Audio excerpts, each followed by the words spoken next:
자, 9강에서 12강 최고 수준 도전 기출 문제 풀도록 하겠습니다.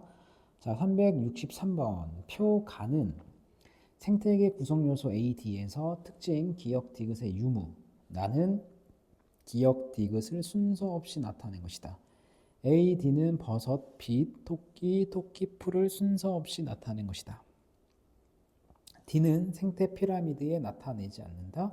아마 D는 환경이겠네. 빛이겠죠, 빛. 빛일 것 같아.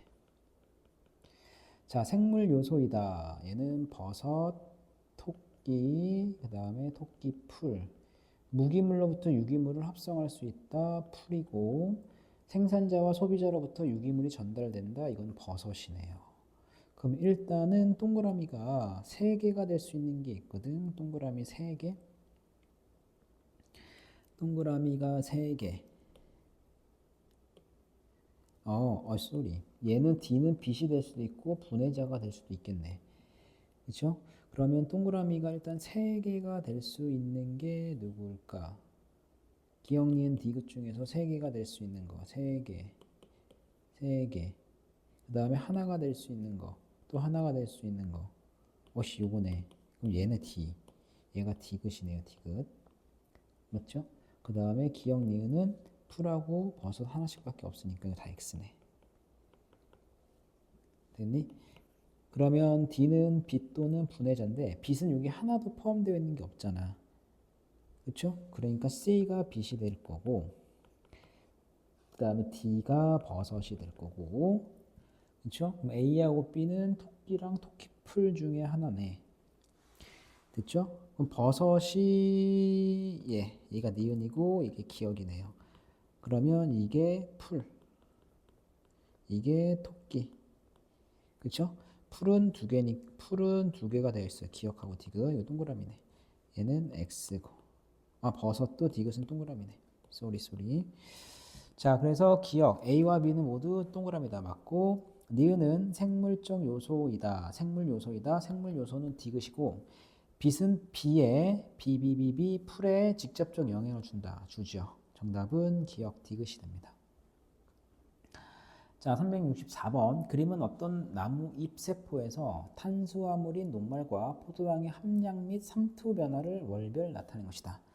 자, 12월부터 3월까지는 대체적으로 기온이 좀 낮은 겨울철이라고 보시면 됩니다. 자, 기온이 낮을 때 잎세포의 삼투압이 낮게 나타난다, 높게 나타난다. 겨울에 잎세포는 포도당 함량이 높을 때가 낮을 때보다 쉽게 얼지 않는다. 맞습니다. 디귿번 계절에 따라 잎세포의 삼투압이 변하는 것은 물에 대한 적응 현상이다. 기온, 온도에 대한 적응 현상이다. 2번입니다. 그럼 보세요. 겨울철에 포도당의 농도가 높은 이유는 뭐냐면 삼투압을 높여서 높아지는 이유는 뭐냐면 일단은 녹말은 물에 안 녹아. 근데 포도당은 물에 잘 녹아요. 용해가 매우 잘 돼. 그러면 물에 용해가 잘 된다는 얘기는 겨울철에 잎세포의 용액의 농도가 그러니까 세포내 농도가 커지는 거야.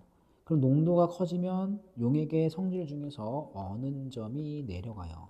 그런데 겨울철에 쉽게 얼지 않습니다. 그래서 겨울철에 포도당의 농도가 높은 이유가 그 이유다. 자, 그 다음에 365번 그림은 식물종 A의 준빛 조건 1, 2, 3, 4를 표는 1, 2, 3, 4에서 식물 A, B의 개화 여부를 나타낸 것이다. A는 이 식물이 개화를 결정하는 최소한의 연속적인 빛 없음의 기간이다. A는 단일 식물이고 B는 장일 식물이며 기역, 니은, 디귿은 개화함, 개화 안함 중 하나이다.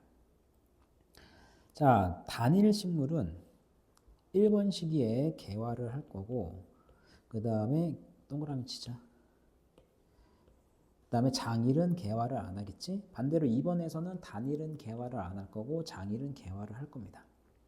근데 3번 시기를 보면 중간에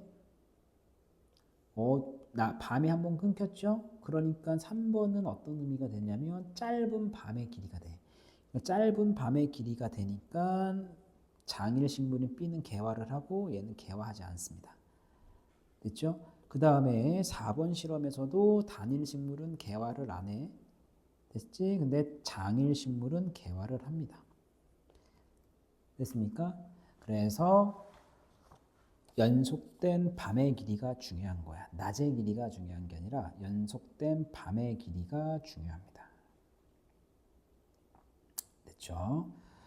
자, 그럼 이에 대한 설명으로 옳은 것은 기역, 니은, 디귿은 모두 개화합니다. 맞고, 니은, 국화는 이와 같은 빛 조건에서 개화를 한다. 국화는 이와 같은 야, 국화는 언제 피냐? 가을에 피니까 단일이잖아, 단일. 그렇지? 가을 꽃이 대표적으로 국화니까. 디귿 4번일 때 B는 개화하지 않는다. 4번일 때 B는 개화하지 않는다. 개화한다. 왜냐하면 연속된 밤 길이가 짧으니까. 정답은 1번이 되고. 자, 366번. 그림은 안정된 두 생태계 가와 나에서 일어나는 에너지의 흐름을 나타낸 것이다. 에너지량은 상대값이고 A씨는 분해자, 소비자, 생산자를 순서 없이 나타낸 것이다. 야, 태양으로부터 직접 온 게 얘가 생산자지 뭐. 생산자. 그렇죠? 생산자를 먹는 게 소비자. 얘가 소비자. 그치? 그러면 C는 분해자가 되겠지. 왜냐하면 동식물의 사체를 직접 이용하니까. 자, 니은은 기억의 3배이다. 이거 한번 볼까요? 봐봐. 가부터 볼까? A는 태양으로부터 20만큼의 에너지를 받아. 됐죠? 그런데 B로부터 3만큼 가고 사체로 7 가고 그 다음에 열에너지로 10이 가네. 그러니까 3 더하기 7은 10, 열에너지 10, 20 맞죠? 근데 B는 A로부터 3만큼의 에너지를 받은 거지? 그 다음에 기역 가고 물음표야. 그럼 사체 배설물을 볼까? 사체 배설물로 들어오는 게 물음표 7, 1이야. 그럼 나가는 게 9죠. 그럼 물음표는 1이 되겠지. 1 더하기 7 더하기 1은 9니까. 그죠? 그 다음에 C는 나가는 열이 아마 8이 될 겁니다. 들어온 게 8이니까. 그럼 일단 기역은 2네, 2. 왜? 기역 더하기 1이 3이니까. 이와 마찬가지로 나를 볼까요? 나 봐봐. 자, 나 일단 A는 열로 10, 그 다음에 사체 배설물로 5가 가요. 그럼 사체 배설물은 B로부터 1, C로부터 1, A로부터 5를 받기 때문에 1 더하기 1이가 2, 5, 7, 물음표가 7이네. 그럼 니은은 6이네, 6. 됐죠? 그럼 니은이 뭐가 된다? 6이 됩니다.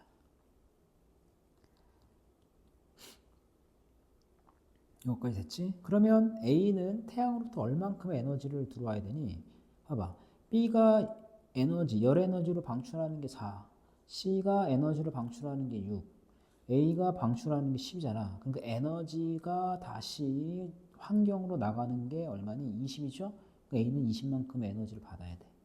그러니까 A가 B로 가는 에너지량은 5가 될 수밖에 없겠네요. 됐습니까? 오케이. 그래서 기억은 맞고. 소비자 에너지 효율은 가에서가 나에서보다 높다. 에너지 효율 볼까요? 3. 전달받은 게 얼마니? 3. 그 다음에 생산자의 에너지 효율 2. 얘는 20분의 3이고 나는 20분의 5니까 가에서가 나에서보다 낮고.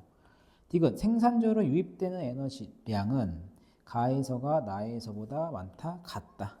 20만큼의 에너지를 유입받죠. 정답은 1번.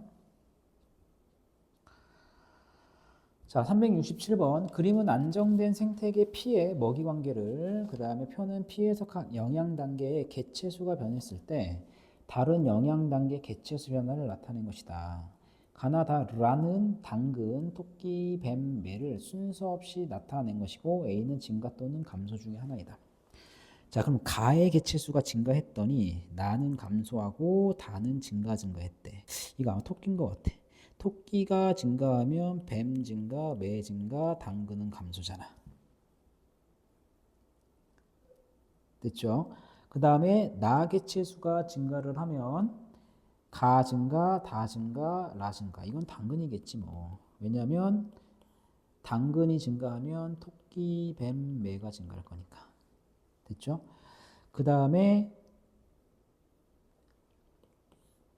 얘가 가구나. 얘가 나고 라 볼까 라? 라 개체수가 증가했더니 나가 증가했어. 얘가 증가했다고. 다 라 중에 하나인데 얘가 증가했대. 당연히 이건 증가하겠네. 왜 얘가 증가하거나 얘가 증가해도 잠깐만. 얘가 증가하면 이거 감소하니까 이거 증가하지.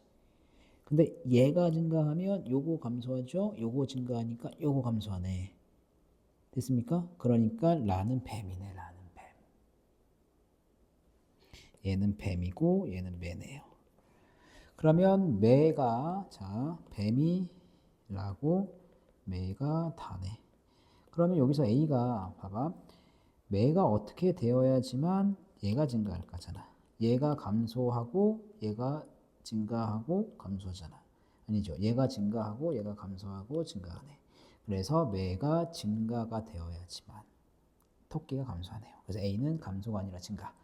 나의 에너지 일부는 가로 이동한다. 나의 에너지 일부는 가로 이동한다. 맞고 가와 나의 에너지, 가나의 에너지량의 합은 다라의 에너지량의 합보다 크다. 큽니다. 그래서 정답은 5번입니다. 왜냐하면 상위 영향 단계로 갈수록 에너지 양은 줄어드니까. 자, 368번. 그림은 지구에 도달하는 태양 복사 에너지량을 100단위라고 할 때 복사 평형 상태에 있는 지구의 열수지를 나타낸 것이다. 옳지 않은 것은 일단 D 더하기 F는 7입니다. 이거 D 더하기 F는 7이고, 그렇지? 그 다음에 A랑 B를 비교하면 B가 A보다 크다. 이거 맞고, 그 다음에 C하고 D를 비교하면 C가 D보다 크다. 이것도 맞아요. 그 다음에 B 더하기 G, B 더하기 G는 2다. 이거 맞고, 그 다음에 A 더하기 B, A 더하기 B는 D 더하기 F이다. 이거 같답니다. 이거. 왜냐면 이것만큼 나가야 되거든. 대기 온실 효과가 증가하면 G가 증가한다. 이거 맞죠? 그래서 옳지 않은 것은 4번이 됩니다. 자, 369번. 다음은 복사 평형을 알아보기 위한 실험이다. 그림과 같이 설치한 후 일정한 시간 간격으로 온도를 측정하고 복사 평형 온도를 구한다. 자, 이에 대한 설명으로 옳은 것만을 고르세요. 일단은 복사 평형은 T2 이후부터가 복사 평형이라서 기억, 알루미늄 컵이 흡수하는 에너지량은 T1일 때가 T2일 때보다 적다. 얘는 같다. 왜냐하면 흡수하는 에너지는 전구로부터 오는 거기 때문에 같고, T2일 때 알루미늄 컵이 방출하는 에너지량은 흡수하는 에너지량보다 많다가 아니라 같다. 자, 알루미늄 컵 안에 이산화탄소를 채운 후 실험을 반복하면 기억은 45도보다 높아질 것이다. 맞습니다. 정답은 2번. 자, 370번. 그림은 2020년 12월부터 2021년 1월까지 적도 부근 태평양의 해 수면의 기압 편차를 나타낸 것이다. 자, 동태평양의 기압 편차가 플러스고 서태평양의 기압 편차가 마이너스가 됐다는 얘기죠. 그러면 기압 편차가 플러스가 나왔다는 얘기는 현재보다 기압이 여기가 더 증가된 거고 더 감소된 거죠. 그러니까 이거는 라니냐입니다. 라니냐, 평상시보다 더 고기압, 얘는 평상시보다 더 저기압이니까. 그래서 기억이 맞고, 니은 평상시보다 무역풍이 강하게 불었다. 맞고, 서태평양 해역의 강수량 편차는 플러스 편차입니다. 맞아요. 왜? 더 저기압이니까 비가 더 많이 내리겠죠. 그래서 기억 니은 디귿 5번이 정답입니다.